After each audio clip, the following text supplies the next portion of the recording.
90% এই হারের দায় অভিষেক বন্দ্যোপাধ্যায়ের, এতে কোনো সন্দেহ কোনো সংশয় নেই। তৃণমূলের প্রতি আমার মোহভঙ্গ হয়েছে, আশাভঙ্গ তো হয়নি। ফলে আশায় আমি এটা চাইবো যে তৃণমূল কংগ্রেস ঘুরে দাঁড়াক, কিন্তু অন্ধ স্নেহ সাথে থাকলে তৃণমূল কংগ্রেস ঘুরে দাঁড়াবে না, এটা বাংলার বিধিলিপি, দেওয়ালে লেখা হয়ে গেছে। 2026-এ চৌঠা মের একটা ফলাফলের পর আমরা যেটা উত্তরবঙ্গ, বা শুধু উত্তরবঙ্গ কেন বলবো, মেদিনীপুর, নদিয়া, মানে জেলা মফস্বল, মালদা, মুর্শিদাবাদ মিলে একজন কর্মীও তৃণমূল কংগ্রেসের শীর্ষ নেতৃত্বকে সাথে পায়নি, বরং পাশে দাঁড়িয়েছে বিজেপির যারা নির্বাচিত বিধায়ক। ভারতবর্ষের সেরা 10 জন রাজনৈতিক নেতা নেত্রীর মধ্যে একজন মমতা বন্দ্যোপাধ্যায়, এটা আমি হলফ করে এখনো বলতে পারি তোমাকে, এর মধ্যে কোনো ভুল নেই। আইপ্যাকের একটা ম্যাটেরিয়াল, আমি আর এর চেয়ে ভালোবাসা বলছি না, ম্যাটেরিয়াল বলছি, এই সমস্ত স্যাম্পল পিস তারা একটা লোককে খুঁজে পাওয়া যায়নি, কিন্তু বিজেপির জগন্নাথ চট্টোপাধ্যায়, সজল ঘোষ, তাদেরকে পাওয়া গেছে। বিজেপি যদি সুযোগ দেয় তুমি যাবে না, বিজেপি যদি সুযোগ দেয়, বিজেপি সুযোগ দেবে কেন? কাজ করার সুযোগ দিলে তুমি যাবে না, কাজ করার আমাকে কি কাজ করতে দেবো? ওদের কাজ করার অনেক লোক আছে। টিএমসির সঙ্গে 2018 থেকে পথ চলা শুরু, 2026-এ শেষ করলে কি এমন হলো যে সেই পথ চলা শেষ করতে হলো, কি বলবে? পথ চলা শুরু বা শেষ কোনোটাই যে খুব কাকতালীয় বা ভেবেচিন্তে করা এমনটা নয়। টিএমসির সঙ্গে যত না পথ চলা শুরু বা পথ চলা কার্যত এটা বলতে পারি, তার থেকে বেশি আমি বলবো যে মমতা বন্দ্যোপাধ্যায়, তার প্রতি শ্রদ্ধা, তার প্রতি সম্মান, সেটা আমার 2018-এর আগে যেমন ছিল, 2026-এর পরেও যতদিন আমি পাবলিক লাইফে থাকবো বা রাজনীতির মধ্যে থাকবো, মমতাদির প্রতি শ্রদ্ধা এবং আমার ভালোবাসা বা ভালো লাগা রাদার, সেটা সবসময় থাকবে। এই কথা আমি অন ক্যামেরা স্বীকার করতে কোনো আমার সন্দেহ সংশয় নেই। 2018-এ কার্যত আমার ছোট থেকেই ডানপন্থী পরিবার এবং সংসদীয় রাজনীতির প্রতি একটা ঝোঁক আকর্ষণ ছিল। আমি খুব সংক্ষেপে শুধু বলি যে 2018-এ আমি কিন্তু কলকাতায় এসেছিলাম মূলত পড়তে, প্রেসিডেন্সিতে স্কুলের পর, এবং সেখানে আমাদের হোস্টেল ফেরত চাই এই আন্দোলনের দাবিতে প্রেসিডেন্সি সাধারণ ছাত্রছাত্রীদের আন্দোলন, ইন্ডিয়ান হিন্দু হোস্টেল মুভমেন্ট 2018, সেই ছাত্র আন্দোলনের মধ্য দিয়ে কার্যত আমি এই ছাত্র রাজনীতির আঙিনায় পা রাখি। এবং তৎকালীন শিক্ষামন্ত্রী তৃণমূলের মহাসচিব পার্থ চট্টোপাধ্যায়ের কাছে আমরা ডেপুটেশন দিতে যাই, এবং তৎপরবর্তী সময়ে পার্থ চট্টোপাধ্যায়ের কার্যত উৎসাহে বলবো, হ্যাঁ, এবং আহ্বানে কিছুটা বলবো, পার্থ চট্টোপাধ্যায় বলেন যে বাম রাজনীতির বিকল্প হিসেবে প্রেসিডেন্সি যখন তোমরা কাজ করতেই চাইছো বা তুমিও করতে চাইছো, তো হোয়াই নট তুমি আমাদের সঙ্গেই এসে কাজ করছো। কারণ বাম রাজনীতির বিকল্প অ্যাজ সাচ তুমিও নিজেও জানো যে প্রেসিডেন্সির ভেতরে, যে আমি স্টুডেন্ট পলিটিক্সের আঙিনায় বলছি, বাম রাজনীতির বিকল্প ঠিক প্রেসিডেন্সির ভেতরে নেই। মানে ওখানে হয় বাম, নইলে অতি বাম, নইলে বামেদের বিভিন্ন প্রকারভেদ, সেখানে অ্যাজ সাচ অন্য কোনো সংগঠন ছিল না। কার্যত আমার হাত দিয়ে পরবর্তীতে আরো আমাদের যারা সমমনস্ক ছিল তারা আমরা একসঙ্গে মিলে পরবর্তী তৃণমূল ছাত্র পরিষদ সেখানটায় শুরু হয়, এবং সেভাবে আমি তারপরে দল থেকে, আমি এখনো বিশ্বাস করি দলকে আমি যা দিয়েছি তার থেকে অনেকে অনেক কিছু পায়নি, আমার চেয়ে অনেক বেশি দিন কাজ করছে বা ইত্যাদি, পেয়েছিও প্রচুর, মানে প্রাপ্তির ভান্ডারও প্রচুর। দলের যে সমস্ত দলীয়, সরকারি বা অ্যাডমিনিস্ট্রেটিভ বিভিন্ন পদে কমিটিতে থেকেছি, সেটা নিশ্চিতভাবে যে কোনো কর্মীর কাছে অত্যন্ত উৎসাহের এবং অত্যন্ত একটা বড় পাওয়া। কিন্তু 2019-এর পরবর্তী সময় থেকে চেনা যে তৃণমূল কংগ্রেস, সেই তৃণমূল কংগ্রেসে কোথাও একটা আমার মনে হয় যে একটা বদল এসছিল। এখন একটা বদল এসছিল এই কথা আমি তোমাকে বললাম, তার মানে যে খারাপ হয়েছিল না ভালো হয়েছিল সেটা তো সমান সমান সময়ে দাঁড়িয়ে বোঝা যায় না। মানে তাহলে তো নেতাজি সুভাষ বুঝে যেতেন যে দ্বিতীয় বিশ্বযুদ্ধের সময় জার্মানি, হিটলার হারবেন, তাহলে উনি গেলেন কেন? কারণ একটা সময়ের যে মানচিত্রে তুমি যেখানে দাঁড়িয়ে আছো, সেখান থেকে সেই সময়কে মূল্যায়ন করা সবসময় সম্ভব হয় না। সেটা পেরিয়ে আসলে বা সেটা থেকে দূরত্বে গেলে বোঝা যায় যে সময়টা আদৌ কি ট্রানজিশনটা হচ্ছিল। কিন্তু চেনা তৃণমূল কংগ্রেস বা চেনা মমতা বন্দ্যোপাধ্যায়ের চারপাশ বা চেনা দলের সংগঠন, সেটা যে বদলাচ্ছে এবং সেই বদলের যে একটা ছাপ দলের রন্ধ্রে রন্ধ্রে উঠে আসছে, সেইটা কিন্তু আমাদের কাছে একজন কর্মী হিসেবে, গ্রাউন্ড মানে বুথ মানে তৃণমূল স্তরের কর্মী হিসেবে আমাদের কাছে খুব পরিষ্কার ছিল। 2019-এ যে সময়টা আমি দল করতে শুরু করি, মনে রাখতে হবে অনেকে ফেসবুকে পার্সোনাল অ্যাটাক করে লিখছে যে তুমি ক্ষমতায়, তৃণমূল কংগ্রেস যখন এসছে ক্ষমতার লোভে এসছো। কথাটা তো ফ্যাকচুয়ালি ঠিক যে আমি যখন তৃণমূল কংগ্রেস করেছি তখন তৃণমূল কংগ্রেস রাজ্যের ক্ষমতায়, কিন্তু তাদের দুটো জিনিস মনে রাখা প্রয়োজন। এক, আমি যে সময় তৃণমূল ছাত্র পরিষদ করছি বা আমি তৃণমূল ছাত্র পরিষদে যে সময় জয়েন করলাম অ্যাজ এ প্রাইমারি মেম্বার, সেই সময় তৃণমূল ছাত্র পরিষদ বলে কোনো সংগঠন আমার নিজের কলেজ ছাত্র রাজনীতির, যেখানে আমি ছাত্র রাজনীতি করি সেইখানটায় বিরোধী আসনে, সেখানে কিন্তু তারা ক্ষমতায় নয়, ক্ষমতায় SFI, Presidency University student union. 2019-এর ইলেকশনে কিন্তু আমরা 5টা সিআর জিতেছিলাম, কিন্তু মানে শাসক দল কার্যত ইউনিয়ন রুমে জিএস কিন্তু ছিল এসএফআই বা আইসি, তারাও আমাদের চেয়ে অনেক বেশি ছিল বামেরা। এক, দ্বিতীয় হচ্ছে আমি যে সময় দলটা করতে শুরু করি, দল কিন্তু সে সময় ক্রাইসিসে, অর্থাৎ তৃণমূল কংগ্রেসের সাংসদ সংখ্যা ছিল 34, আমি যদি ভুল না করি, তার আগে 2014-এ। 2019-এ সেটা কমে দাঁড়ায় 22। অর্থাৎ আমি একটা ক্রাইসিস পিরিয়ডে দলে আমি ইনক্লুড হয়েছি, এবং যেখান থেকে আমি দলে সংগঠনের কাজ করছি সেইখানে আমি বিরোধী বেঞ্চে। এবং কার্যত তুমি যদি দেখো, তোমার প্রশ্নের উত্তরে বলি, 2018 থেকে 2026-এর এই সময়টা কিন্তু আমরা বরাবরই ব্যাক বেঞ্চার। আমরা কিন্তু কখনো ফার্স্ট রোতে বসে পলিসি মেকিং এ ডিসিশন নিচ্ছি এমন নয়। অর্থাৎ আমি কোনোদিন কোনো জেলার সভাপতি হইনি, কোনোদিন কোনো রাজ্যের সভাপতি হইনি। তবে আবারও বললাম যে যা পেয়েছি তাও নিশ্চিতভাবে কম নয়। আমি 23 বছর বয়সে দল আমাকে ত্রিপুরায় প্রচারের দায়িত্বে পাঠিয়েছে, গেছি, রাজ্য সম্পাদক থেকেছি, জেলার যুব সহ সভাপতি থেকেছি, ইত্যাদি ইত্যাদি, মুখপাত্র থেকেছি। এখন এই যাত্রাটা বা জার্নিটা আমি শেষ করলাম কেন বা কোথা থেকে? আমার কাছে এটার প্রথম দিশা বলবো বা প্রথম একটা জায়গা বলবো, অবশ্যই আরজিকর মুভমেন্ট। আরজিকর মুভমেন্টের সময় আমার এটা হয়তো আমি ফেসবুকে লেখালেখি করেছিলাম, দল থেকে সে সময় অনেক চোখ রাঙানিরও আমি সম্মুখীন হয়েছি। কিন্তু আমার সাথে যারা রাজনীতি করেন, মূলত যারা আমার সাথে যে ছেলেগুলো উত্তরবঙ্গে বা কলকাতায় যারা আছে, সেই টিমের কিন্তু প্রত্যেকে জানে যে আরজিকরের সময় থেকে, বিশেষ করে জহরবাবু যখন দল ছেড়ে দিলেন, আমিও একবার ভেবেছিলাম, ভাবিনি যে তা নয়।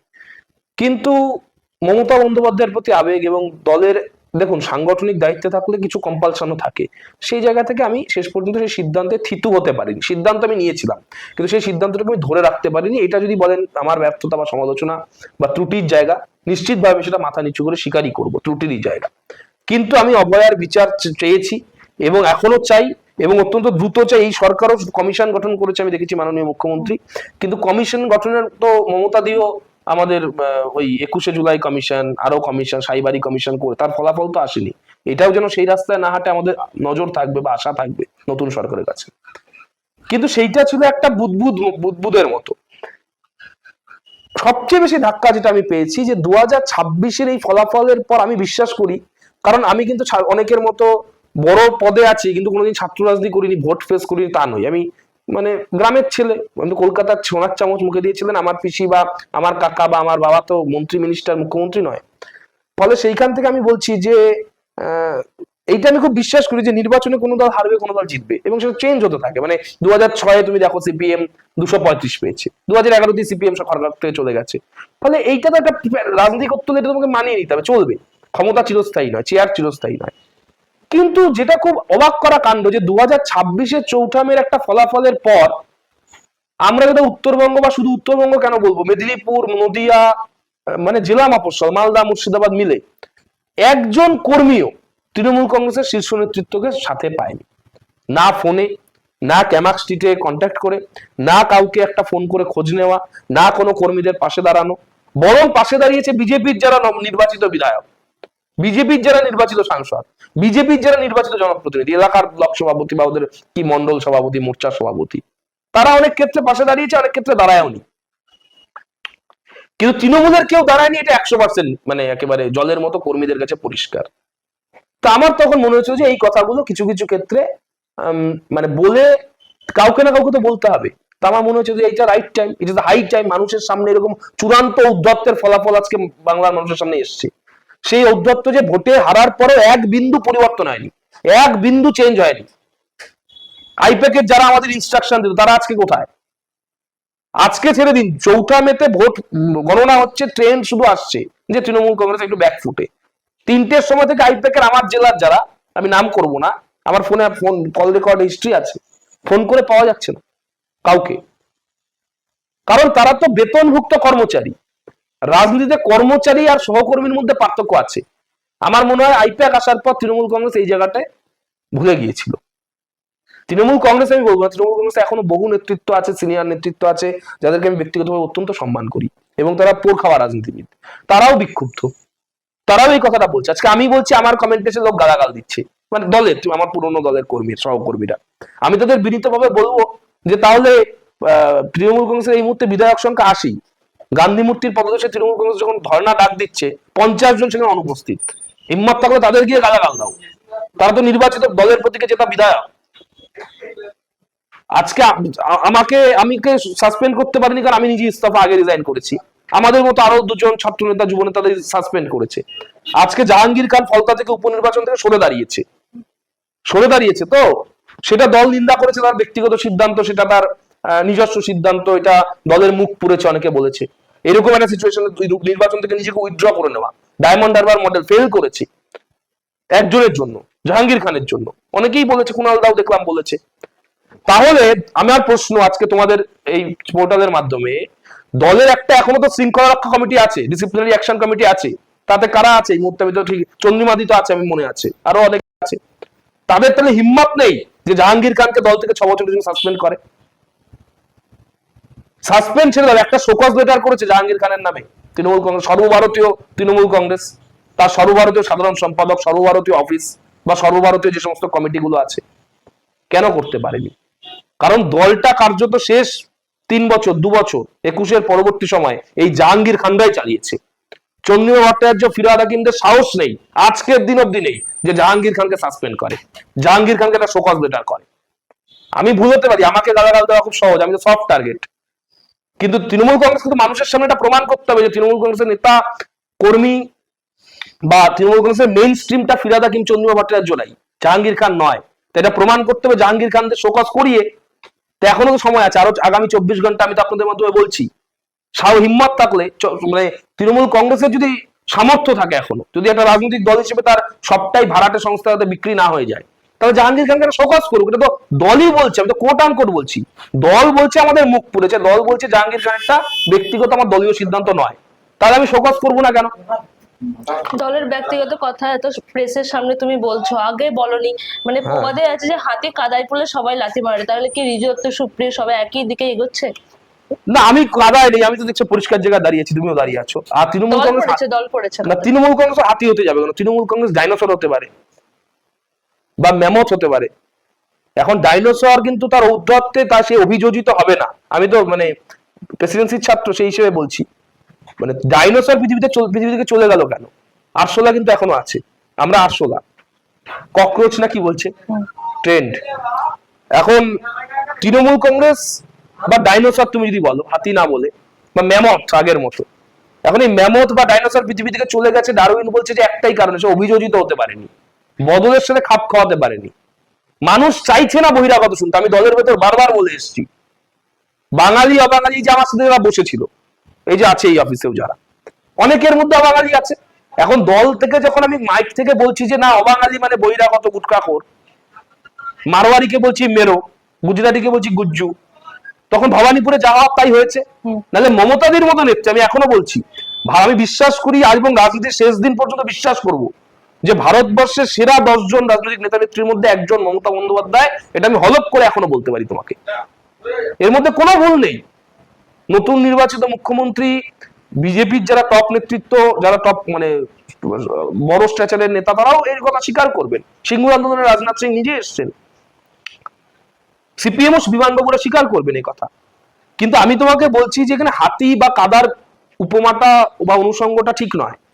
আমার কথা হচ্ছে যে আমার লাথি মারার ইসে আমি ফুটবল ভালো খেলতে পারি না, আমি ক্রিকেটটা ভালো পছন্দ করি, দাবা খেলি, ফুটবলে আমার অতটা রুচি নেই, দেখতে ভালোবাসি।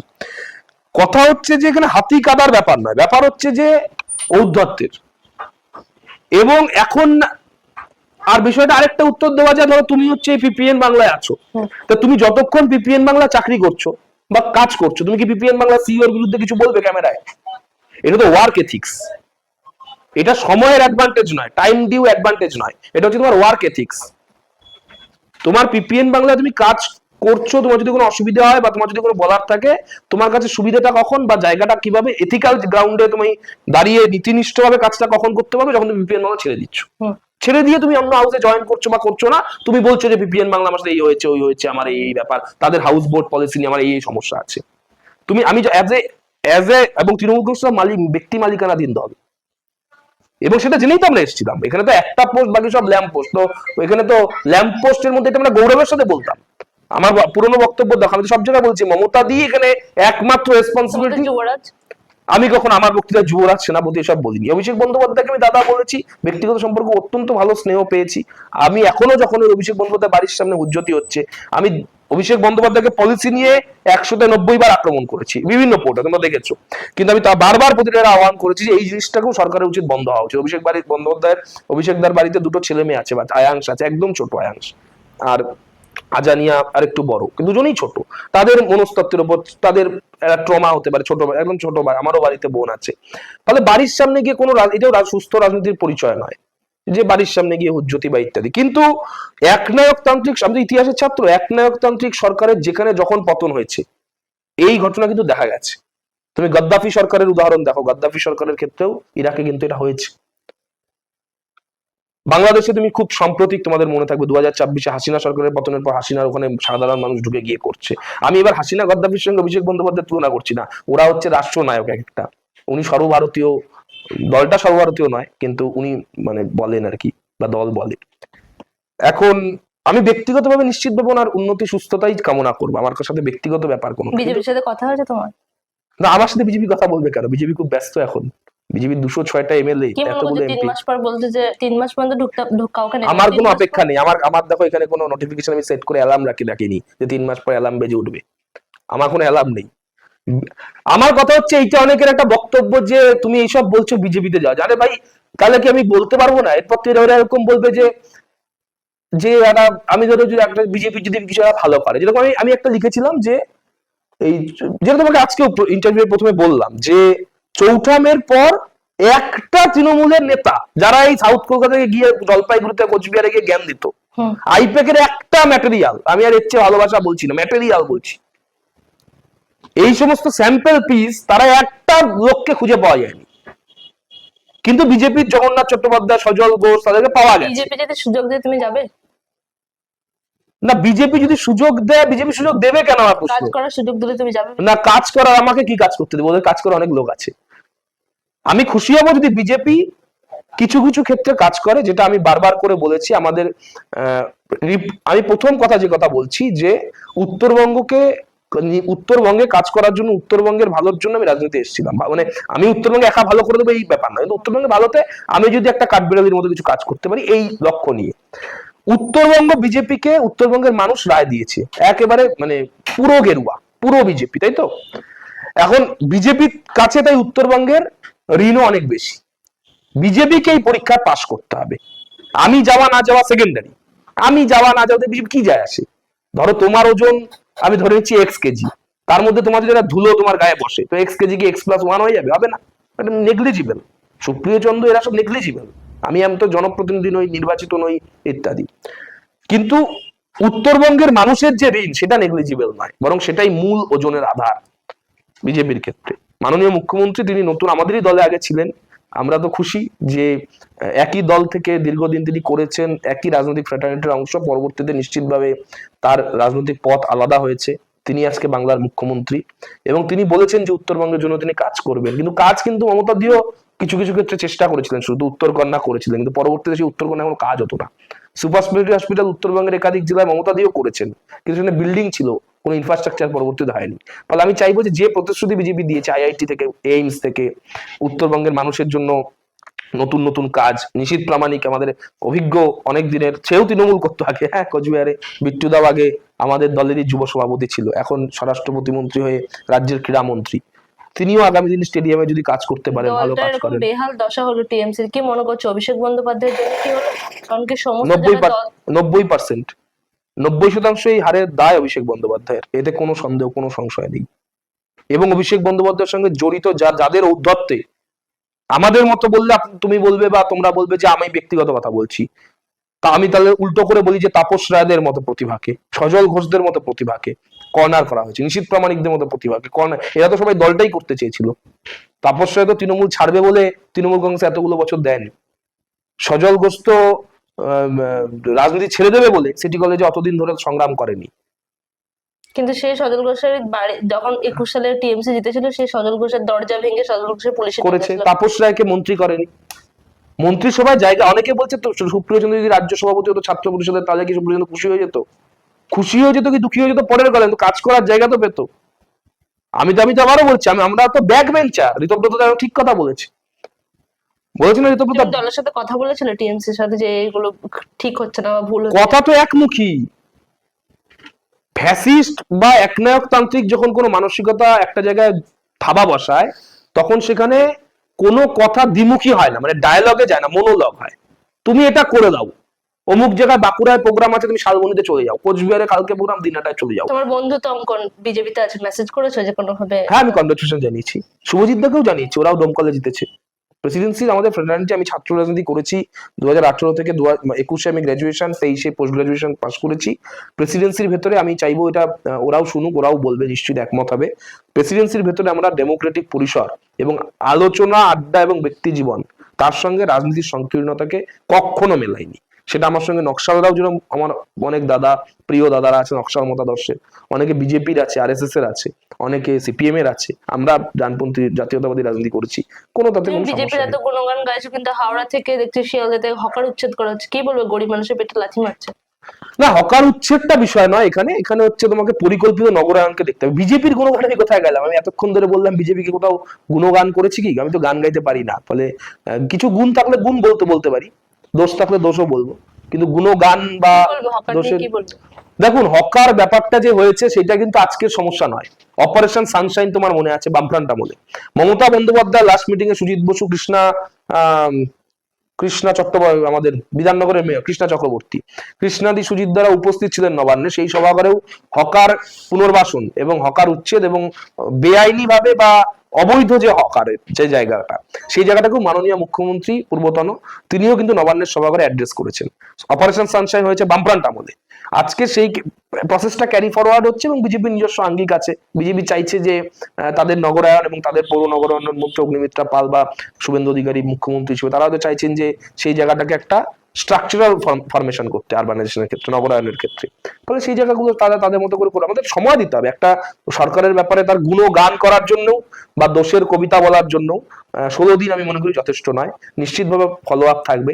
এবং উত্তরবঙ্গে আমি বারবার করে বলছি, আমি উত্তরবঙ্গের ছেলে, আমি যদি দুবার উত্তরবঙ্গে বেশি বলি তোমরা আমাকে মাফ করে দিও, কিন্তু উত্তরবঙ্গের মানুষের জন্য বিজেপি যদি তার যে প্রত্যাশা, যত বেশি সমর্থন, যত বেশি আশীর্বাদ মানুষের, তত বেশি প্রত্যাশা আমাদেরও আছে, কিন্তু এই প্রত্যাশার যাতে পূরণে বিজেপি যদি পরীক্ষায় পাশ না করতে পারে, তবে নিশ্চিতভাবে বিজেপির সমালোচনাতেও তুমি আমাকে একই রকম সক্রিয় পাবে। কিন্তু যদি পাশ করতে পারে, যদি সত্যি সত্যি এইমস হয়, সত্যি সত্যি আজকে অন্নপূর্ণা ভান্ডার তো অনেকে বলছিল পাবে না, অন্নপূর্ণা ভান্ডার তো পাচ্ছে, সরকার ঘোষণা করেছে।